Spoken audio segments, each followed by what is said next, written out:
Mirror TV network के हमारे प्यारे दर्शकों, एक बार फिर हम आपसे रूबरू हैं, मुखातिब हैं, आपके सम्मुख हैं और आज हम चर्चा करने जा रहे हैं भारत और पाकिस्तान के बीच जो कथित सीज फायर जिसे नाम दिया जा रहा है या युद्ध विराम जिसको कहा जा रहा है, वो युद्ध विराम के बाद यानी 10 मई 2025 के बाद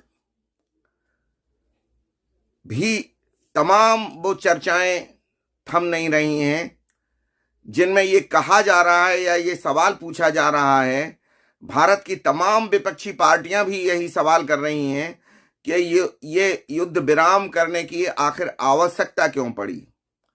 और उसमें से ही एक ज्वलंत सवाल ये भी निकलकर सामने आ रहा है कि युद्ध विराम की घोषणा अमेरिका के राष्ट्रपति डोनाल्ड ट्रंप ने अपने एक्स अकाउंट के माध्यम से क्यों की। ये घोषणा अगर युद्ध विराम होना ही था तो ये घोषणा हिंदुस्तान से होना चाहिए थी। इसी मुद्दे को तूल देते हुए हमारे हिंदुस्तान की तमाम विपक्षी पार्टियां, जिनमें कांग्रेस प्रमुख है, सरकार से विशेष सत्र संसद का बुलाने की मांग कर रही है, क्योंकि फिलहाल अभी संसद सत्र निकट भविष्य में नहीं है आयोजित होने वाला। तो वो कह रही है कि आप विशेष सत्र बुलाइए और इन तमाम सवालों पर हम आपसे सवाल पूछेंगे, आपको जवाब देना पड़ेगा।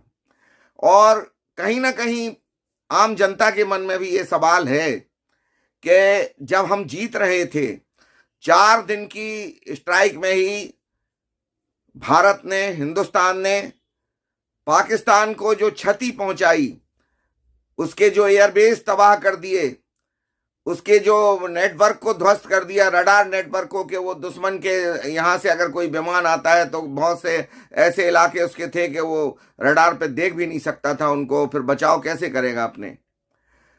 तो ये तमाम जब चीजें भारत के पक्ष में थीं तो भारत को युद्ध विराम आखिर करना क्यों पड़ा, ये सवाल स्वाभाविक भी है। और अभी तक इसका जवाब ना सरकार ने दिया है। प्रधानमंत्री 2 दिन पहले टीवी पर आए थे और उन्होंने जनता को संबोधित भी किया था 8 बजे रात में आके। वो लगभग 8 बजे के आसपास ही आते हैं, आप जानते हैं। नोटबंदी की घोषणा उन्होंने की थी, तब भी 8 बजे ही आए थे। तो उन्होंने